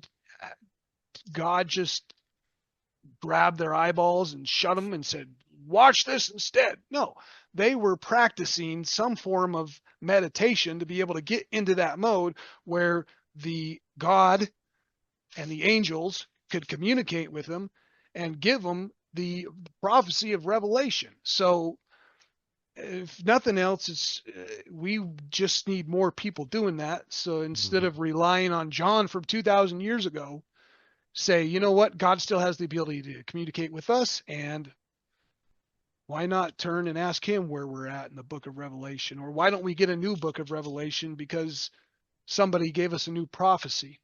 Mm. Absolutely.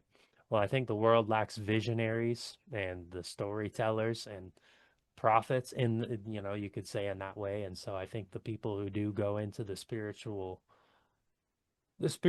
realm and they're able to come back and bring forth a new vision for the way the way we must walk in a sense. I think that could be anybody who is doing that has a role in shaping the future. So, and I Yeah. think, I And at the same time, if you have a friend or know somebody who, maybe you don't have, I, I've never had I've never seen like a prophetic vision of the future. So I hmm probably don't have the gift of prophecy. I don't know which one of my spiritual gifts is. I wish I knew.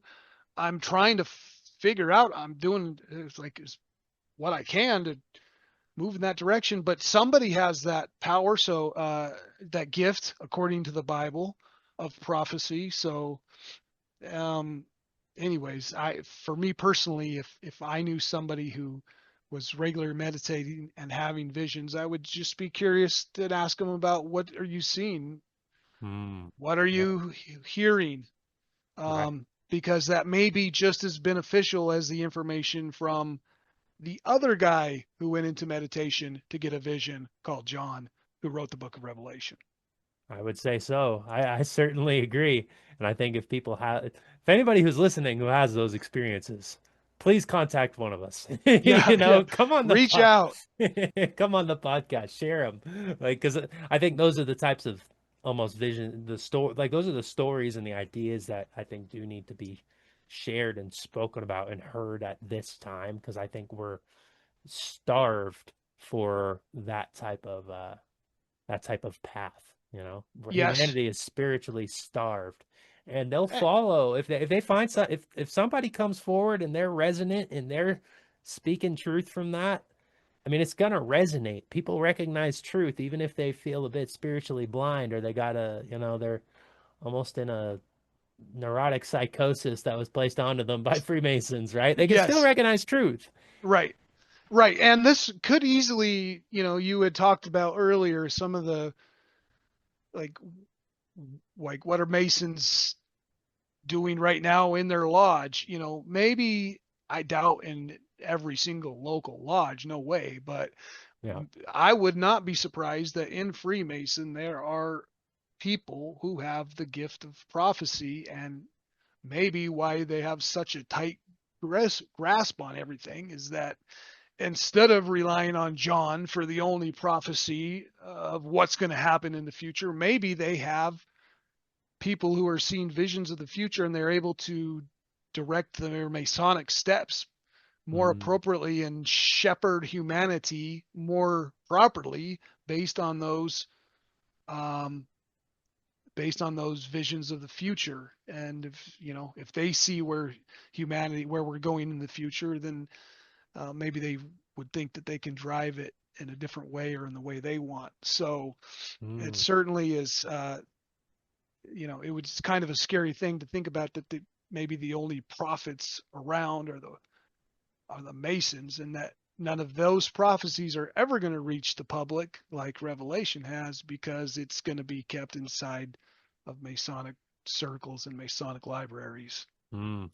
Well, and I think what's interesting is sometimes the most reserve, or like the people who go inward the most, they tend to it's easy to almost take a look at the world and be like, I'm just gonna, they might have a vision, they might talk with spirits, but it's like, I'm just gonna keep it to myself. And I'm not gonna, because who else can you talk to about something like that if you are It's going it's inward and having that? it's really hard. It's there I would have there's not many people who I personally know who I could would even care to have me try to explain what some of my what I've seen in meditation, and they could care Hmm. less. Which so but I'm interested, so Right.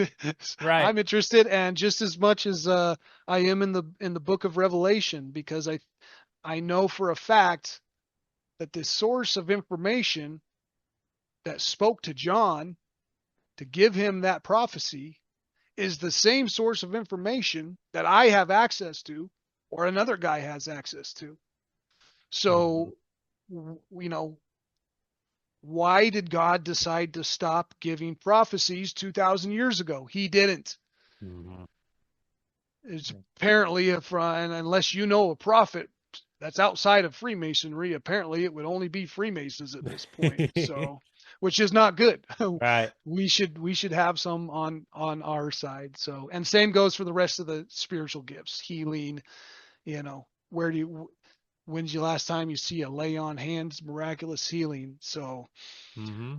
but Right. we have the ability to do that if the And Christian church figures out how, but they're not going to as long as they're calling yoga satanic. I know that for yeah. a fact. I was gonna say, I think I've given up on them.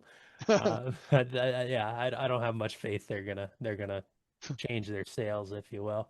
Uh, Now, there's a couple of topics we still need to dive into that we yeah. should get into uh, a part two, I think, I because was I gonna say, still was yeah, going to talk about Saint Germain, yeah. um, I was some just of thinking the that.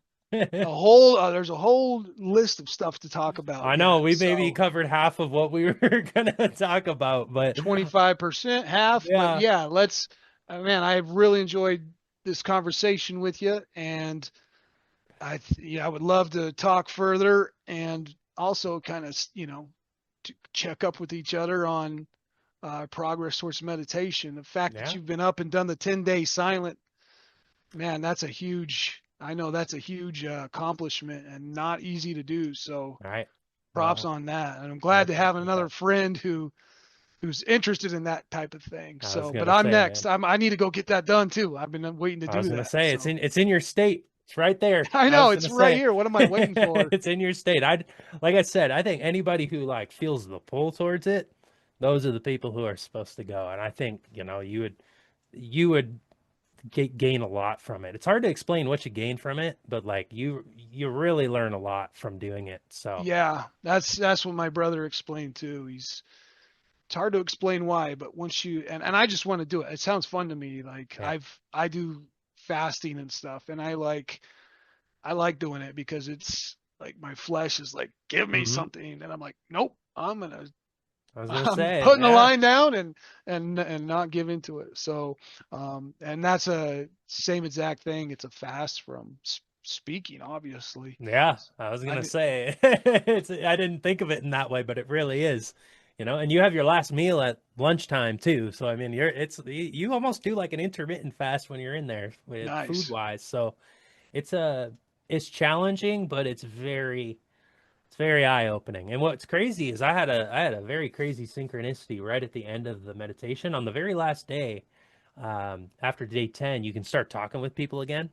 And so we're all just standing outside the meditation hall. We've been able to talk for about 10 minutes and we still don't really even know how, like after about day 5, you realize you don't even want to talk anymore because you have nothing to say. There's nothing that Hmm. you could break the silence with that is worth breaking the silence for. But Hmm. we were outside, then it was about 10 to 15 minutes after the experience had ended. And one of the guys, it's like me and 3 other guys standing there, and one of them goes, wait a minute, is that a solar eclipse in the sky? And we look up and there's a solar, and none of us knew it was going to happen because Oh we've been wow. disconnected for 10 days from society. It's not like we saw there was going to be a solar eclipse, and we look up and sure enough there's a solar eclipse. I'm like, oh my goodness. Oh wow. Talk about the The Ida and Pingala coming together. right, exactly, right when it ended too. And if we hadn't been able to talk, maybe one or two of us might have noticed it, but like, hey, look at that. So Yeah.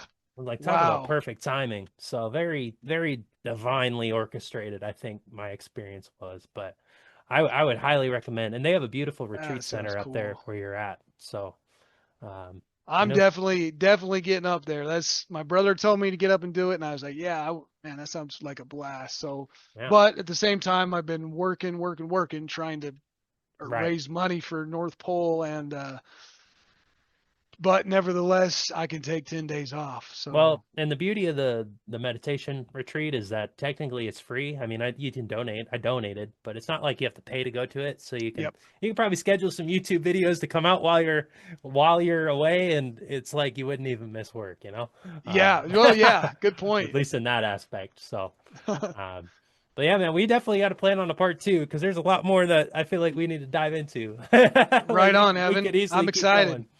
Yeah, Um, let's do it, and we'll get back on, and there's a lot of the stuff that we had talked about in email that I still would love to hash out with you. Yeah, for sure. I was gonna say, and I greatly enjoyed chatting. It would have been easy to go for 4 hours, but kind of like Right. we talked about, it's like, all right, after about two, it's like, all right, let's schedule part 2 because the Yep. conversational it'll continue. It'll continue then, and if anything, I think everything happens in divine timing. So the topics that we didn't cover today, I think maybe we'll approach with even more depth and Absolutely. insight than that And we could. I'll finish the uh Visapana. I don't know how to pronounce that. How do you say it? The Visapana? The what is Visapana retreat? oh Vipassana Vipassana. yeah Vipassana SANA. yeah Vipassana Asana. It's yeah like the yoga asanas probably, but hmm yeah, I will have finished that next time we chat. So that'll be cool to right on touch bases on that. So Right Cool, on, man. Evan. Thank you for your time today, man. It's been a blast. Yeah, And I for look sure, forward brother. to chatting with you some more. All right. Sounds good, man. I appreciate you. Cool. Talk to you soon. All right. Sounds good. Cheers. Bye. Special thank you to Ryan for coming on the fifth dimension. Greatly looking forward to him and I having another chat. Like I said, we barely scratched the surface on what we were actually going to talk about. There's a lot of things that we planned on talking about and we didn't even get to. So this goes to show how much him and I flowed. And I'm excited for him to do a Vipassana retreat. I know he's going to. And I'd love to watch the North Pole expedition if he can get it going on a live stream. I think that'd be pretty sweet. So, special thank you to Ryan. Go check out his channel, check out all the work that he's doing. All his links are in the episode show notes below, and I would highly encourage you guys to stop by his channel, say what's up, say the Fifth Dimension sent you. Uh, Shout out to Ryan, doing big things over there. And if you're a fan of the show, be sure to subscribe, whatever platform you're on, Apple Podcasts, Spotify, YouTube. Head on over to Substack, mcdermott.substack.com, mcdermod.substack.com. We got Aurora coming in behind us. No, we do not go through that way. Get out of here. Get out of here. Get out of here. Hey. Now she's trying to hit me. I don't know what's going on. Uh, Cats, they like to interrupt.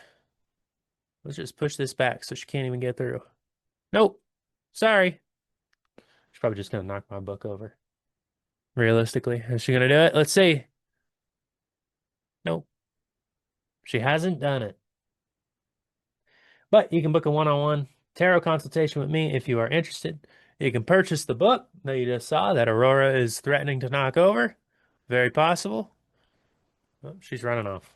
She must have got bored. Purchase the book, available on Amazon. And that's going to wrap up this episode. I really don't got much else to talk about or say. Be sure to subscribe because there's more great podcasts coming your way in the very near future. And I will see you all next time.